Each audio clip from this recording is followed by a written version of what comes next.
February on the battle-scarred streets of downtown Beirut.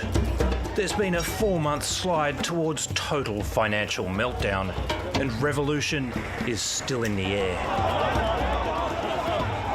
Lebanon is falling apart. This nation survived a civil war, but it might not make it through its next challenge. There is no money and no jobs, and people are furious that their state is close to collapse. Months of angry protests have unified rich and poor, young and old, Christian, Muslim and Druze. They want to dump all of Lebanon's political leaders and start again. They call it the revolution, Thawra in Arabic. And live streaming it all to 60,000 followers, Thawra TV.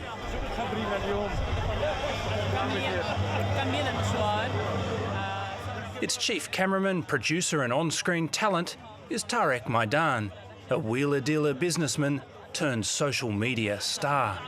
When the Lebanese media is not there, Thawra TV is there. Thawra TV is with every revolution with their phone. We don't have fancy cameras or fancy technology. This is as close to Lebanon's parliament building and the politicians as protesters can get. After a 15-year civil war ended in 1990, the city centre was immaculately restored. It now lies derelict, scarred by political upheaval.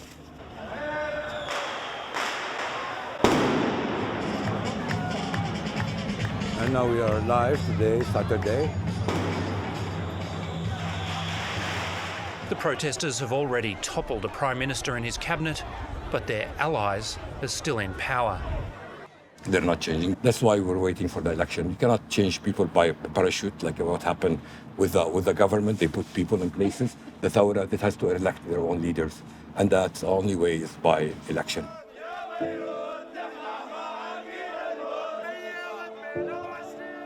Face masks to protect against tear gas will soon have another use, as protesters are warned of a strange new threat looming: coronavirus.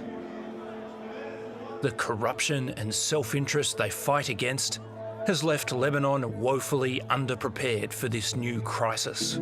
كورونا اعتم بلبنان امبارح في مشاكل بالمستشفيات ما عم يحترفوا فيها وزارة الصحة بدها مجهزتنا هون بيناتنا يمكن في حدا معه كورونا ويمكن نطلع كلياتنا بالكورونا. It's very sad what's happening.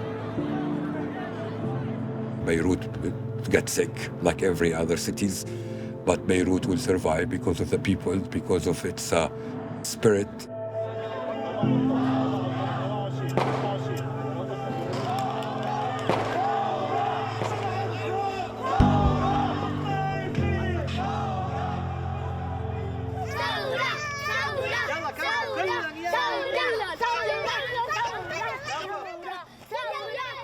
One group of middle-class revolutionaries has moved away from the barricades and into one of Beirut's poorest suburbs. A mixed community of locals and Syrian refugees. Led by independent MP, Armenian Christian Paula Yakubian. Every Sunday we go to places like this and we cook to give people a hot meal. So today my friends are cooking here in this place. This is one of the poorest areas of Beirut.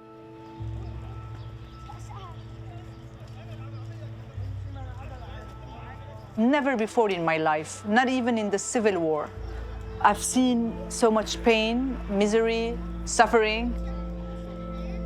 And for the first time, I hear Lebanese people asking for food. There's often no power, and the water is unsafe to drink. 3/4 of the country's 6 million people could soon be living in poverty, in a nation that already hosts 1.5 million Syrian and Palestinian refugees. In just a few months, unemployment's already doubled and continues to soar. The government is seen as corrupt and incompetent. It's not the duties of an MP, but in Lebanon you have to do it. I mean, we live as if there's no state. Today, masks are handed out with the soup. This may be their only protection against the coming contagion.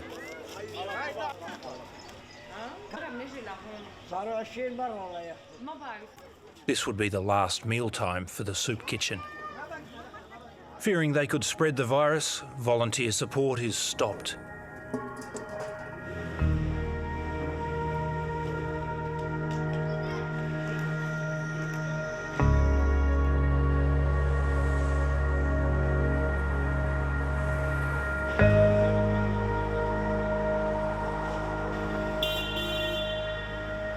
The political crisis accelerates the economic collapse.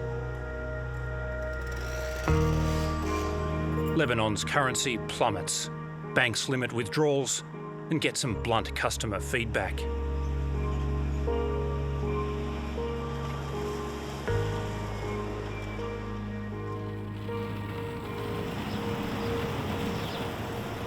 The problems that are crushing the people start at the top, with a political structure that entrenches the power of the different religious groups by dividing key roles among them.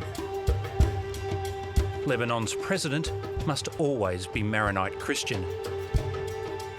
The Prime Minister, Sunni Muslim. The Speaker of Parliament, Shia.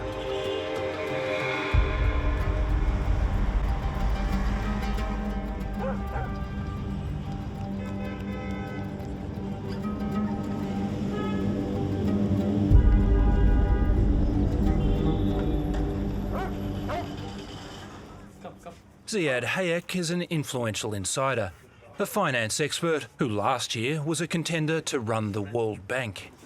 This political structure is a cause for corruption because each leader protects his or her own people, mostly his people.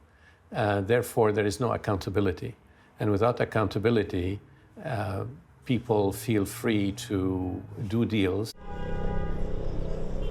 But the real power in Lebanon lies in crowded South Beirut, with the Shia movement Hezbollah. A state within a state.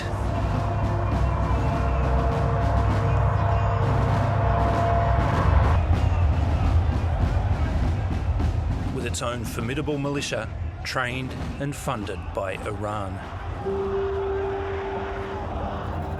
Hezbollah being the most powerful Shiite party in Lebanon and being the only party that is armed, has significant power and is practically in a position to dictate to the country nowadays what it wants happening in politics.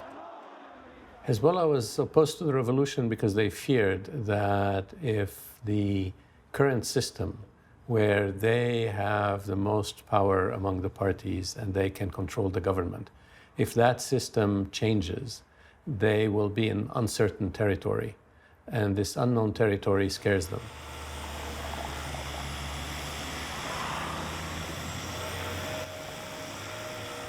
This city is depressed, battle-scarred, exhausted.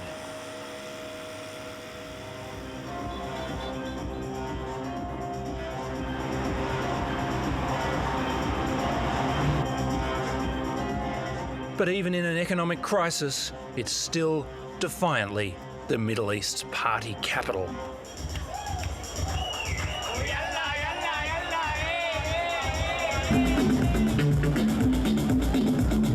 Saturday night in Beirut's biggest venue, the Grand Factory.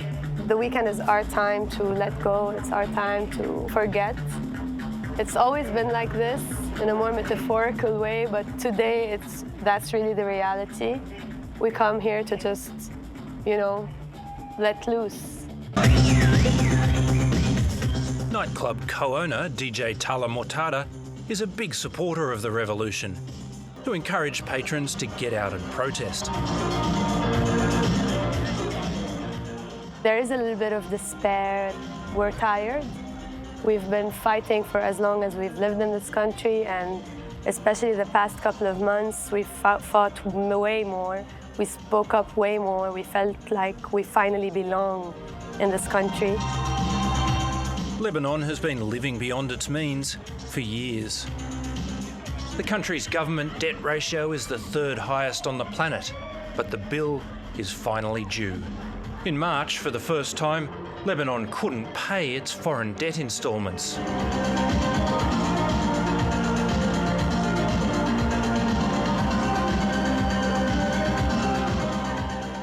No one here knows it yet, but this will be the last dance at the Grand Factory. Outside, Corona is closing in.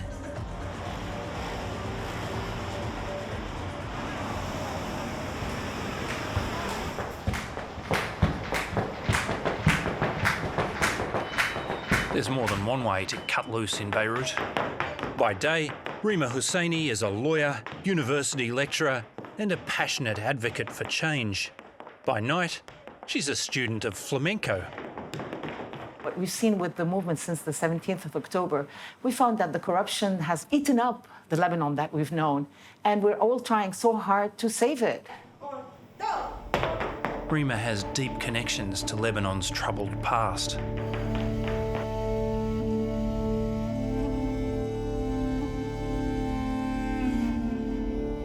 Her father-in-law, co-founder of the Shia movement Amal, brokered the talks that ended the civil war in 1990. Rima was at his side as translator.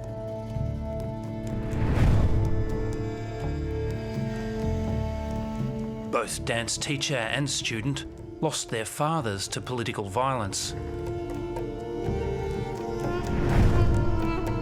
Rima's father was shot dead walking to the post office. The father of her teacher, Maisa, was a prominent journalist, targeted because of his investigative reporting. My father was killed by a sniper, but her loss was even more dramatic. Her father was actually assassinated by a car bomb in front of their eyes. And that was political assassination. Rima says 30 years on from the war, the same old men are still entrenched in power and destroying her beloved Beirut. It's not the city who did this to us. It's actually men that has turned it into that. I don't have any grudge against the country. I have grudge against the people who have taken it hostage, if you want.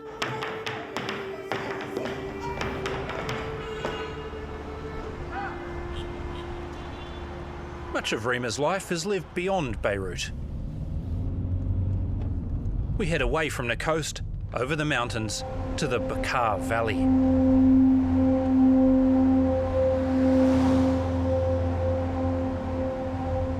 During the Civil War, the Bekaa was a haven for drug lords and an array of extremists.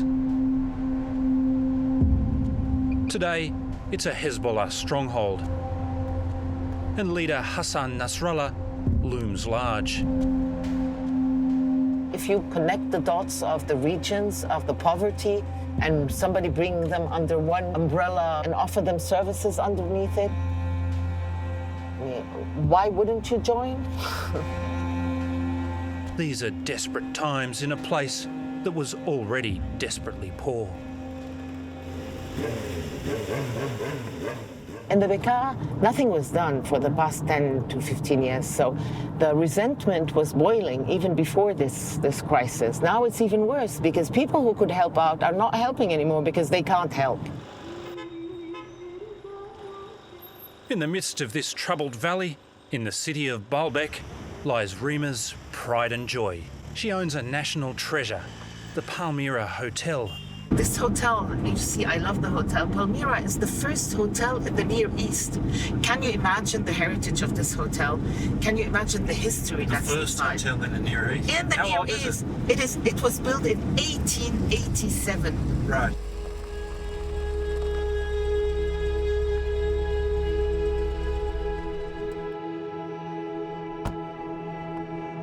In summer, you've got that grows and blooms into wisteria. I call it wisteria, because it's lovely. I'll definitely come in summer. Yes. It's a living, creaking history of Lebanon. Rima says the Palmyra's doors have never closed in 133 years. Kings, queens and a long line of presidents once walked the corridors. Everything is old in this hotel. French poet and artist Jean Cocteau left his mark. This is Cocteau's room. Wow. Yes, so he did this, I did all this. Wow, So, look yeah, at that. exactly. I'm amazed it's Yeah, lasted. Someone hasn't but- tried to peel it off and Yeah, take it away well- with them.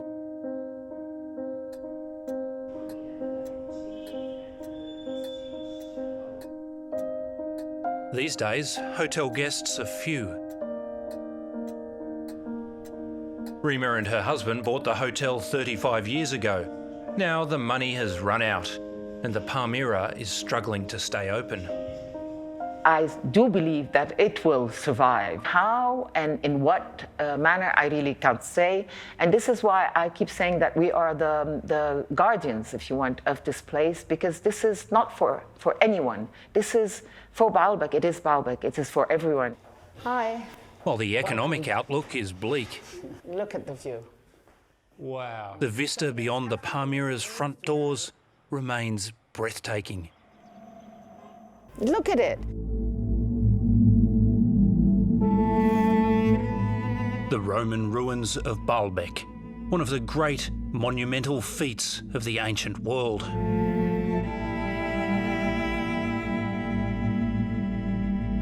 Built over 2 centuries, its 3 vast temples to the gods Jupiter, Venus and Bacchus have drawn pilgrims for 2,000 years.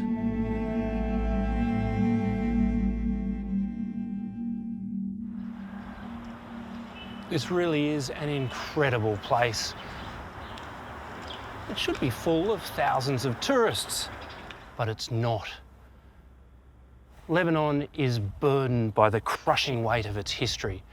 Not just its ancient history, but its modern history as well.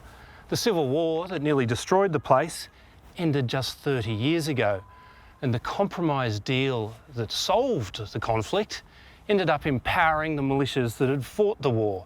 And those militias are still in power today. They're the political parties that run the country. The protesters who are on the streets say the only way to fix it is to get rid of those people who are still in power now. Otherwise, modern Lebanon will end up a ruin too.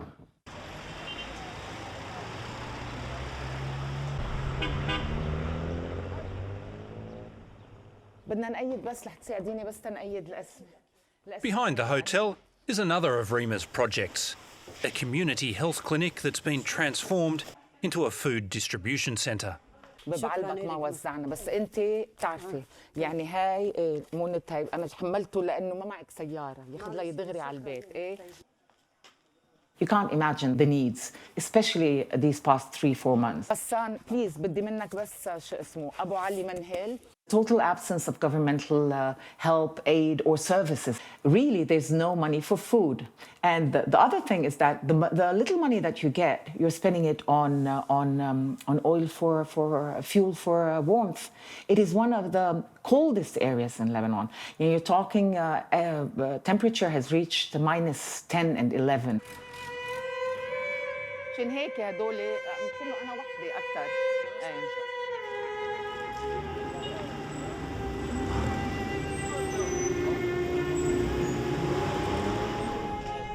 On the streets of Baalbek, everyone struggles.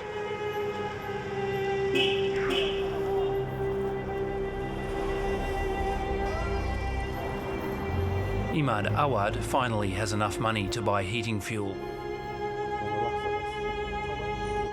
He lost his job as a painter 1 year ago. The bills have piled up for his son's school and his wife's medicine. يعني بنمرق بأيام مش رح أقول لك تعب نفسي لأنه تعب النفسية تخطيناها صرنا بأبعد من تعب النفسي. يعني صار الواحد بده ينام بيفكر بتاني نهار إذا بده يقوم عايش ولا ميت. صرنا نتمنى الموت. هي المضبوطة. صرنا نتمنى الموت. With no heating, Imad's wife and son have moved out.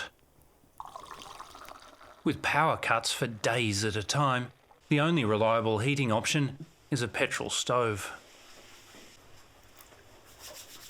بس مش أكتر مش طالبين إنه يابا بدنا غنى وبدنا مصاري ما بدنا إلا الستر. مش أكتر من هيك. حتى السترة ما عمل لي إيه.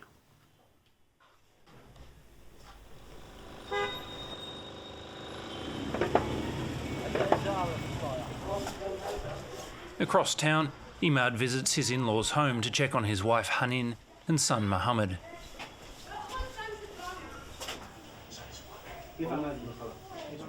Staying warm is vital for Hanin, who is in remission from lung cancer.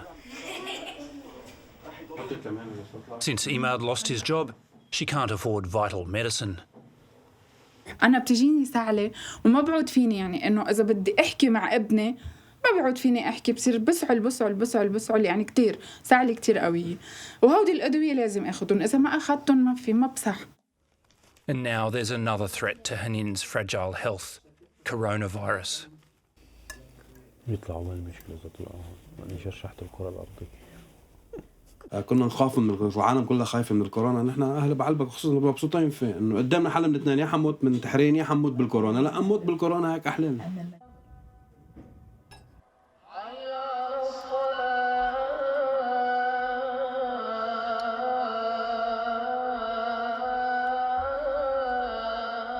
Finally, corona strikes Beirut.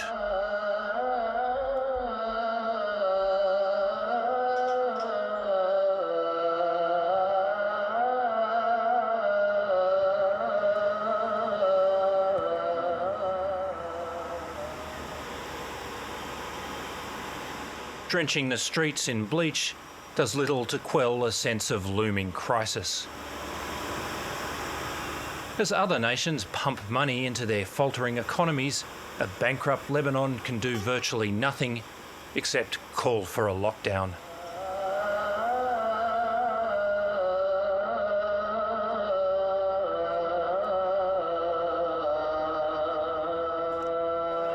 It's hard to believe that not so long ago this place was the scene of such optimism, vast crowds united together calling for a better Lebanon.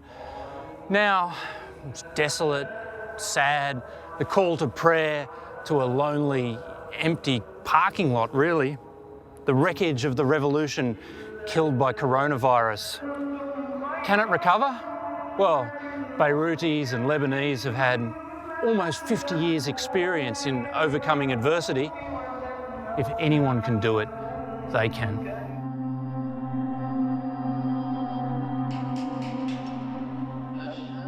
From its South Beirut stronghold, Hezbollah exploits the crisis, declaring war on coronavirus. On display, not the usual marching paramilitaries, but a force of 70 ambulances. هدف من الحملة أول شيء طمأنة الناس لأن الناس تثق بحزب الله وبإمكاناته وبصدقيته في المتابعة.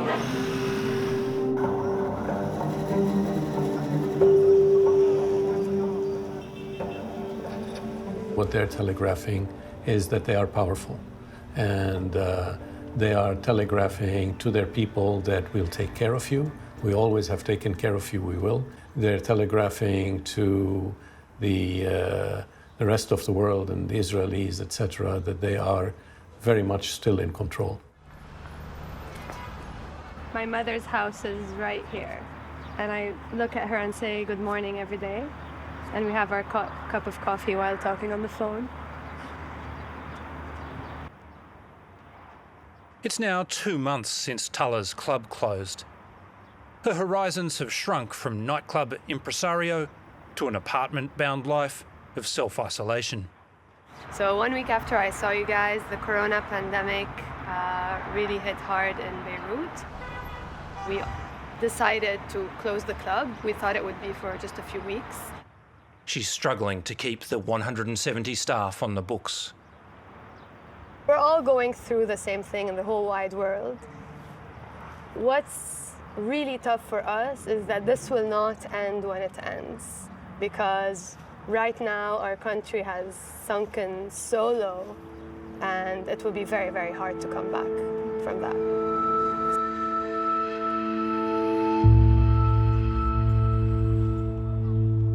We set off to Baalbek one last time to check in with Rima.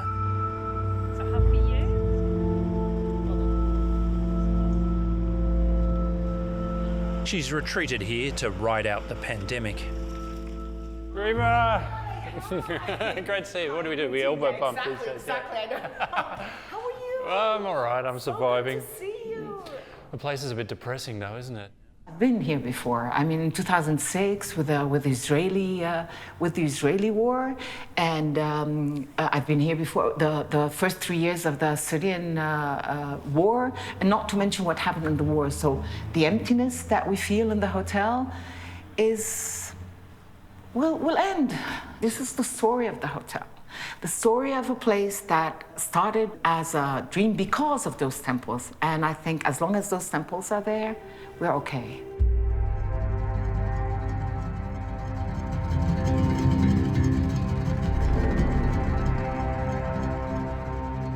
Like Beirut, Baalbek is a ghost town. They know they're on their own. Beyond a few army checkpoints, the state has no role here. It's all left to local volunteers. إن هذه الإجراءات واجب شرعي علينا القيام به وواجب شرعي الالتزام بكل التعليمات التي تصدر عن أهل الاختصاص حملة آمنون.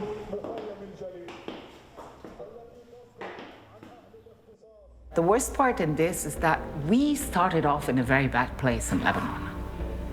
It's not really the corona that's scaring us, it's waking up from the corona. The scary part is when this ends.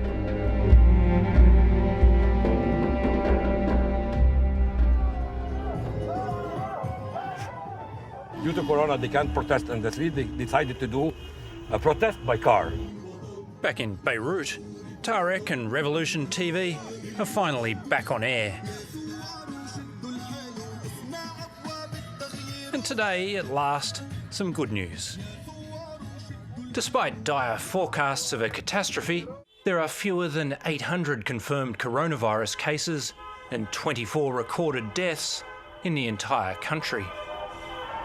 For once, Lebanon appears to have dodged a bullet. Corona is contained, and I think the next step is go back to the streets and go back to the old days and show them that the revolution is not dead.